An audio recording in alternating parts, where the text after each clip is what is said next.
Hello again, Cube lovers, and thanks for tuning in to another episode of Cube Outside the Box's Magic Hand series. Today we're going to be talking about double-face cards. While incredibly popular and useful in Cube, they do present a small managerial problem. That is that they have two faces, but typically are within an opaque sleeve, ideally.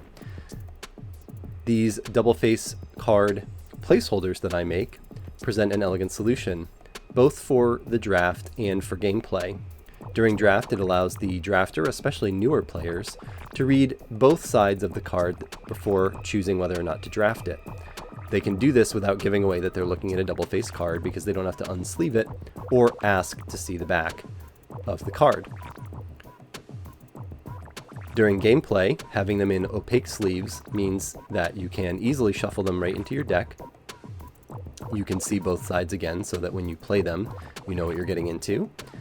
And then it also allows us to keep the main card in a fully clear, two-sided clear sleeve or double sleeve, like I do, which means that you can just drop it right on top of the placeholder. And when you're ready to transform it, there's no messy unsleeving or resleeving, which can damage the sleeves and also, frankly, is just annoying. Let's jump into how to make them. All the resources to make these are completely free. First of all, you're going to want to go to scryfall.com, one of the best magic sites out there. You're going to want to download GIMP or any other free photo editing software. And you're going to want a word processor. Drive is a free and accessible option for many people. You're going to want to go ahead and search up the card. Here we're just pulling up all the double face cards because there's quite a lot of them. So I think it's likely that most people have at least one of these in their cube, unless they've specifically decided to avoid them.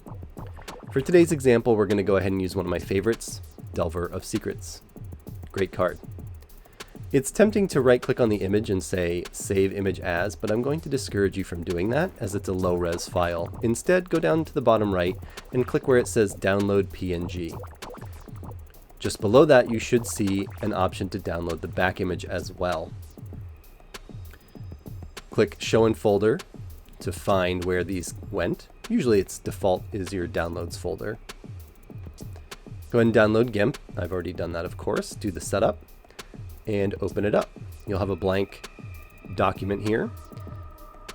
So just grab one of your downloaded images and drag it right into the middle here. It should pop right up. And if it's too big, just go ahead and zoom out. No need to resize it. Once you've done that, pull your folder up again that has your downloads, grab the other side, and drag it over to the right where it says Layers. Drop it beneath the original image. Now we're going to perform a couple edits on both of these images. So each time, click on the layer that you want to edit. We're going to go up to Tools, Transform Tools, and we're going to select Rotate. Now we want to turn this 90 degrees. I like to use -90 as the number here, because that turns it counterclockwise, and I like the top of the card to be on my left when I make these. Go over to the layers and click on the other layer before repeating the same action. We're going to do the same thing here. Rotate, and we're going to do -90. You'll notice that some of the card image is hanging outside of the canvas area, and that's actually just fine. Go ahead and leave it just like that. We're going to go back up here, same place, Transform Tools, and we're going to select Scale just under Rotate. Now notice that there are a width and a height already in here. We're going to take the height and move it up to the width, and we want to make sure we leave this aspect ratio locked. It should default to that. So we're going to go ahead and put 746 in the top here for width, and that's going to automatically adjust the size, keeping the ratio between the height and the width. And we went ahead and did that to both of our layers once again. Now we're going to go to Tools and click on Move, and just drag whichever one you want to be on top. I think it's typically going to be the front face, up to the top of the canvas, trying to line up the sides of the card with the edges of the canvas. We'll do the same thing with the bottom image here, and we'll take a moment to try to make sure that they're lined up not only with the edges of the canvas, but the cards are actually lined up with each other, and that we have a little bit of border on all sides. You can save this if you'd like to be able to access the file later, but in any case, go ahead and export as, pick a name that's going to help you remember which card it is and the fact that it's a double-faced card placeholder. Click Export, and click Export one more time. At this point, we're ready to go ahead and put these together and print them out. So we're going to want a word processor. If you have a Google account, you should have access to Drive and Google Docs, where you can open up a new document. But any word processor will do. I like to go to the page setup first to make sure that it's in landscape mode. And I like to reduce the margins pretty small. Something like 0.4 should work just well.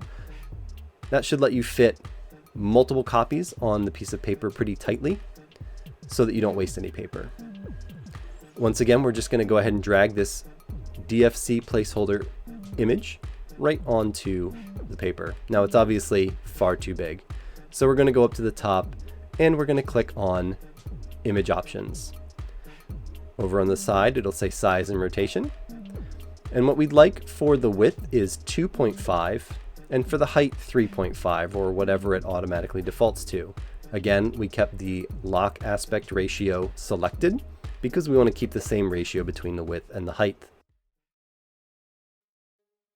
So we're going to go ahead and copy that image, click on the side, and then go ahead and paste the image.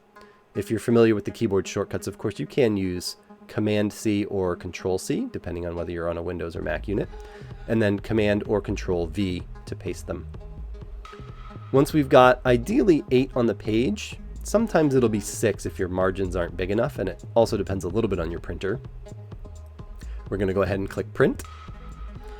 We should generally be able to keep most of the default options here. We want to make sure it's letter size paper, that the margins are default, and that we are not resizing the paper using the fit or scale options.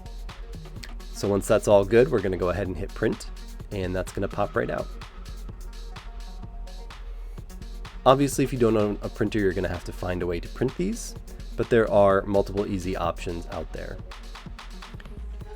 Now, most people are not going to need 8 copies of Delver of Secrets, so if you go up to the top and click on Replace Image, once you select one of them, you can select a new double-face placeholder,